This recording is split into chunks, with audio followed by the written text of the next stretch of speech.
Hello, Steven. Super excited to host you here on Leaders Cut the BS on this new episode.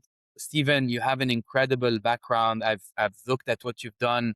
You've helped modernize one of the most operationally complex areas in legal services, class actions and mass claims administration. You're the CEO of Angeion Group. I hope I'm pronouncing it right. And you're Angeion just at Group, the close enough.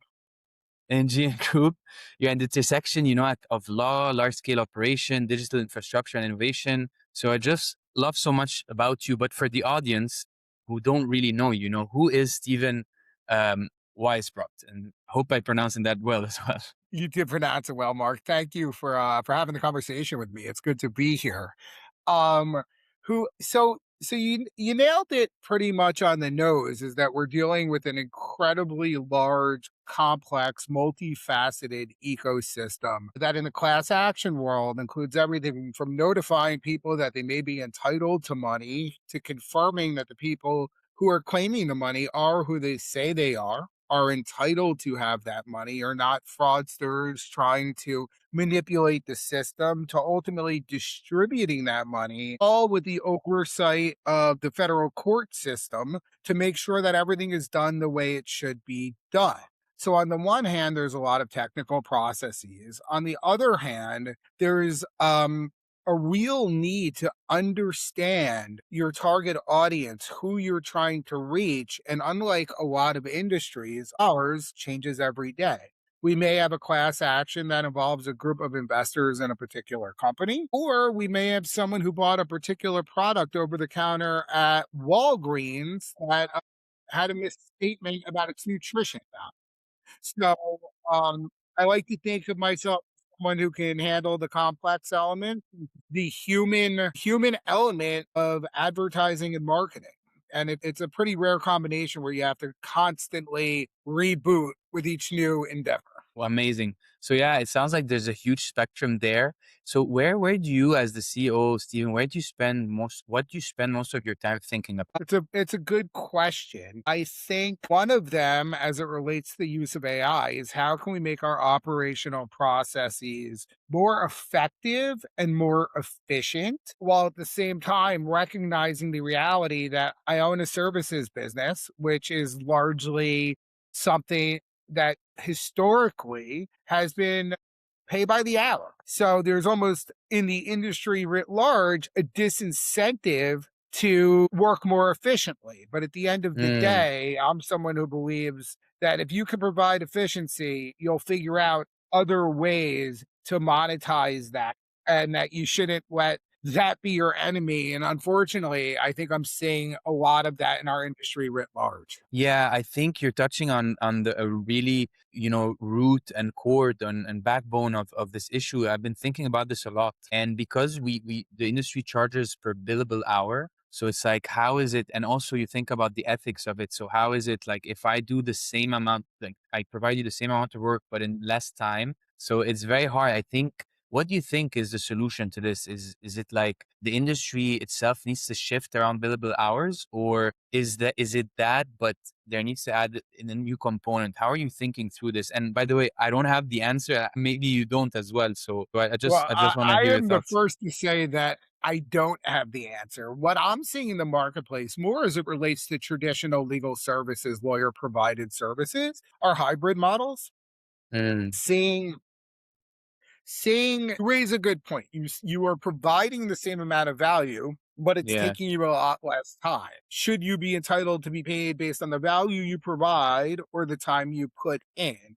I saw a great quote recently. I don't even remember who it was by, where they basically said, "You're not paying for the time I put in. You're paying for all the hours I was up till 3 in the morning studying for the bar exam and all of the countless other things that I had to write off and etc. because I was learning and all the hard work that made me the expert I am today, and you're paying for that expertise." I'm sure I butchered the Yeah. quote, but I think you understand the premise. And no, I certainly don't have an answer, but I think it's going to be a really exciting time in legal specifically, but in service businesses more generally, to see how different industries adapt. And it's ultimately going to be the market that comes up with the solution. What are people willing to pay for and what aren't? Yeah, that sounds great. I love this. So wise.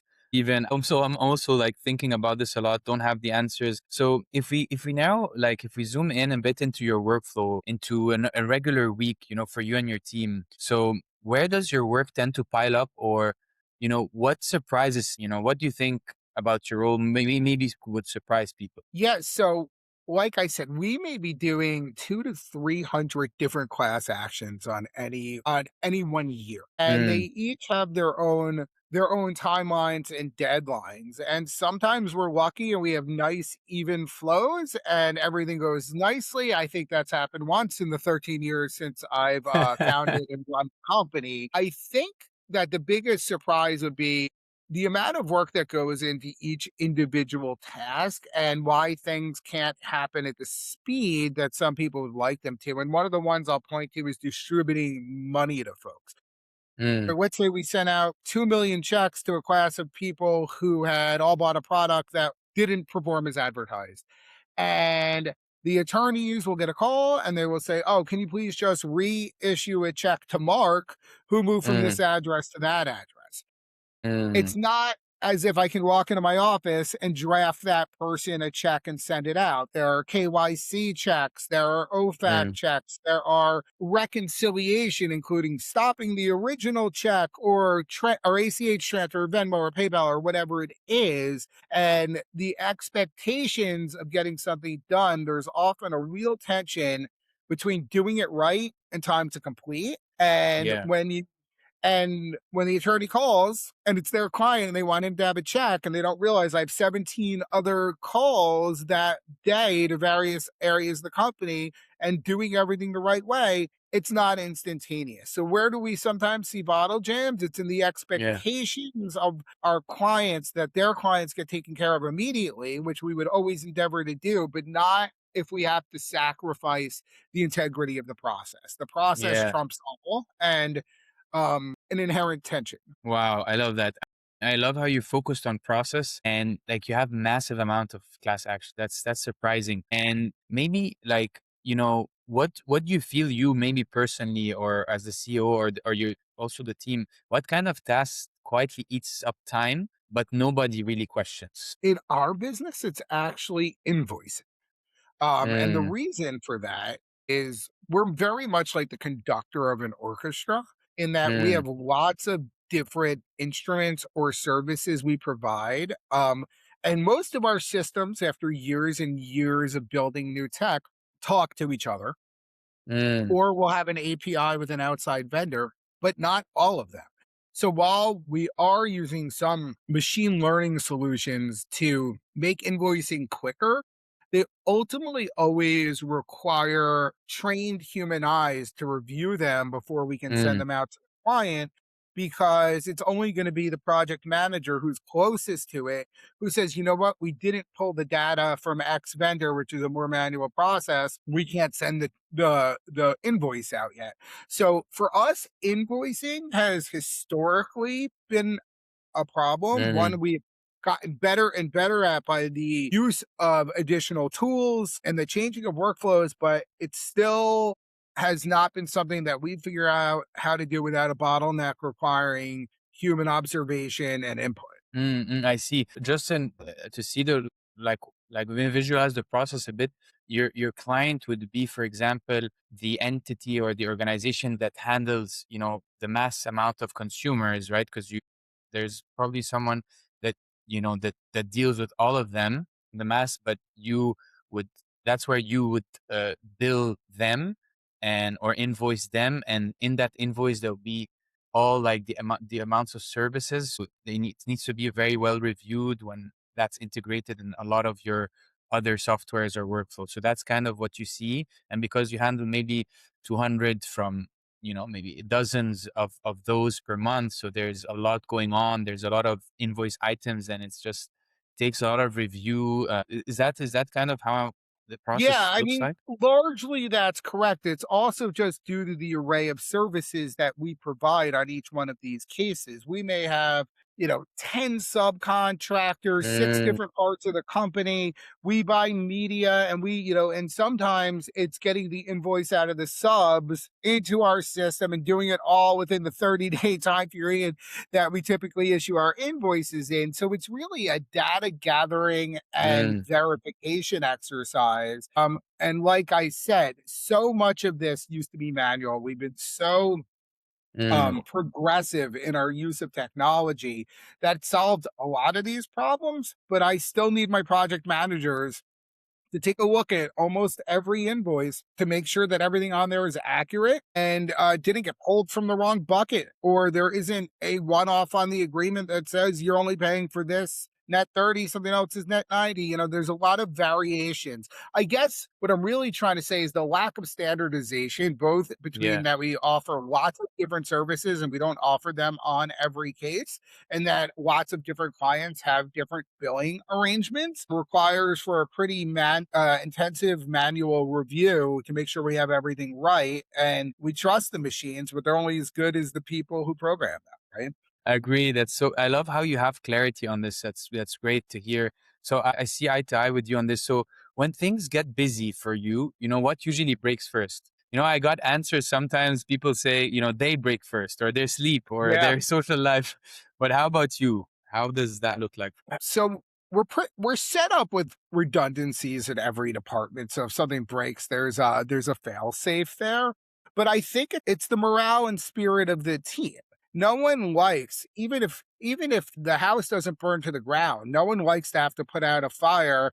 And when there's a couple of them on a couple of different fronts simultaneously, it affects morale. And people want to feel that they're doing the best they can. And when they're spending more time fixing one problem, then they can't give the attention they would like to another client, even if it doesn't negatively affect the client. I think my team takes their work so seriously that they feel beaten down and they feel broken, and we have to remind them like the type of business we work in and that nothing broke because we plan for the eventuality that not everything's going to work perfect all the time, and we have contingency plans. So I would say it's the spirit and the morale of some of our employees who take their work very seriously, and even if they're not quote unquote hurting their client, they'll internalize a sense of guilt about not giving them all that they can at that particular moment. Amazing. And at some point, you talked about AI, Stephen. At some point, did you consider AI automation or software as a potential, as a possible fix? Yeah, in a lot of these areas, there is potential fixes, or maybe potential enhancements might be Yeah, the word that I would choose as opposed to yeah, fix. Listen, we are very innovative and we embrace new technology all of the time. What makes my industry unique, like a lot of the people you speak to, is we're in legal. And there's real people behind it with real rights. And if the AI makes a mistake and provides the raw, let's say we were using AI call agents, which we don't do, and they hallucinate the wrong date that someone has to file their claim or forever be barred from making a suit. There is a lot of risk there, not just from a business perspective, but these are real disputes involving real money. I know a lot of people mhm, think, oh, a class action's just $3. There's lots of different flavors of class actions. There's ones where I'm paying out tens of thousands of dollars. There was one that ended up in Sports Illustrated recently that we did for the UFC where people were getting millions of dollars. So if yeah, if someone had provided the wrong information because they relied on AI and someone didn't get their payment of millions of dollars, there are real repercussions for lots of people, not just our company, but obviously the claimants we serve. And that's something we take really seriously and are concerned about. But in general, I think that anyone who's not seriously considering AI where they can to optimize their business processes is a fool, yeah. irrespective of Wow. your industry. I agree. I So agree. it's And not there are horror not stories. electric when electric came out, right? Yeah, yeah, for sure, Steve. And I heard horror stories about what you just said, like it just AI just not being revised and reviewed, and all these, like fake cases being, or like documents being like referenced, and it's a Yeah. catastrophe if you don't really are behind this, and you're not. It's not very embedded in your workflow. So what did you try? And but I love also the fact that you work with huge companies. Like I saw Uber, like you, Johnson and Johnson. Like you are really like We work working with with everybody, yeah, you work with the we're very largest fortunate that companies. way. Yeah, yeah. God bless you and your business. It's huge, Thank and you. made more of that happen. So In what did? terms of what we've tried, one of the things that has been extremely useful to us is using AI to identify the sentiment of an email we get millions and millions of emails from class members every year, Mm, millions. wow, And we wow. respond to each and every one of them, but we're using an AI service that is able to predict the sentiment of the person on Mm, the other end. And it's very important to us that the people, I guess the squeaky wheel gets the grease, right? The people mm, who are really screaming and who and we have lots of different criteria, but we're able to identify the more urgent emails earlier, bring them into a yeah. different queue, and have them responded to quicker and potentially by a different team of people than someone who is asking a more standardized normal question in the normal course of business. Another Mm, thing that's super successful for us, I don't know if it qualifies as AI per se or yeah, machine learning or something in between, but we've introduced a chatbot feature instead of relying solely on a list of FAQs yeah. own internal first party data.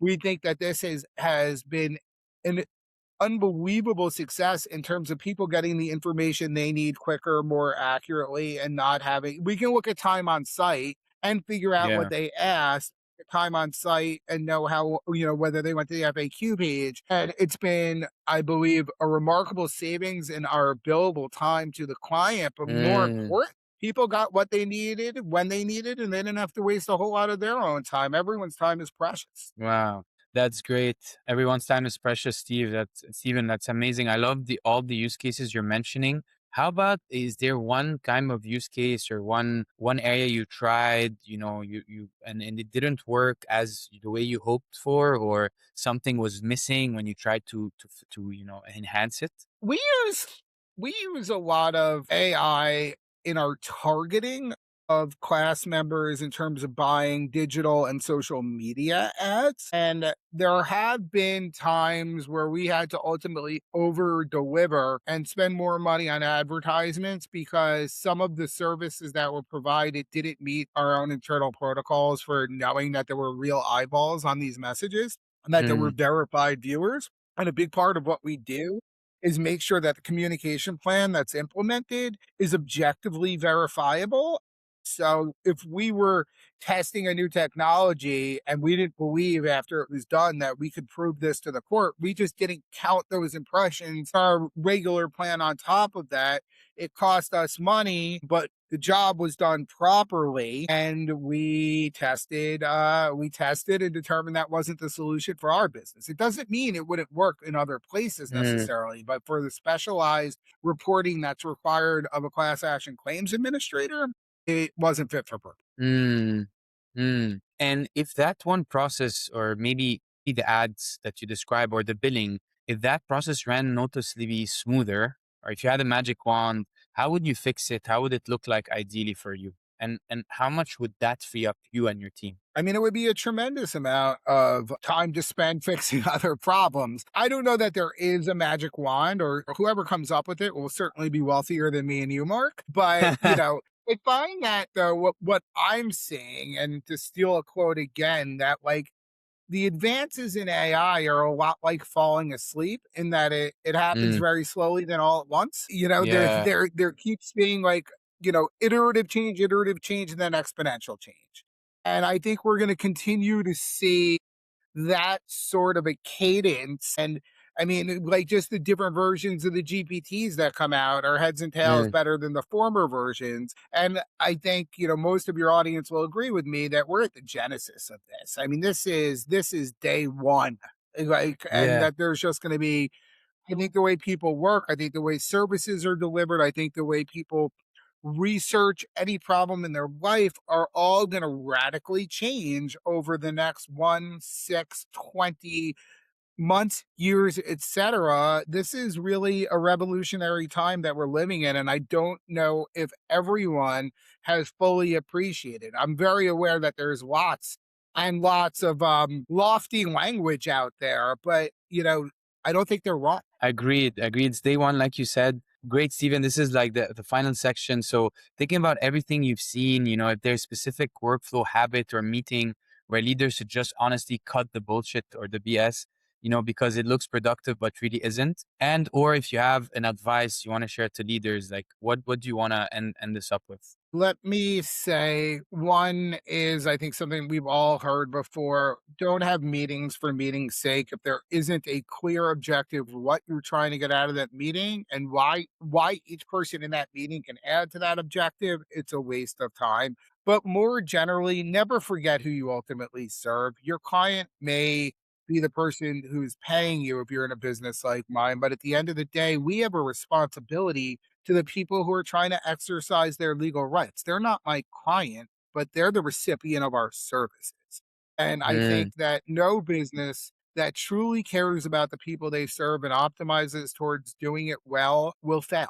It would be a very rare business. If you're doing it right and you're doing it the way you wish it were done, and you were on the other side of that transaction, I think you'll have a long future ahead of you, at least in the services business. Steven, thank you so much. These are very wise words from a leader that really knows and one of the best in the field. I really would like support anyone that has a class action or wants to go through this to contact you or find ways to collaborate with you. You're really impressive at what you do.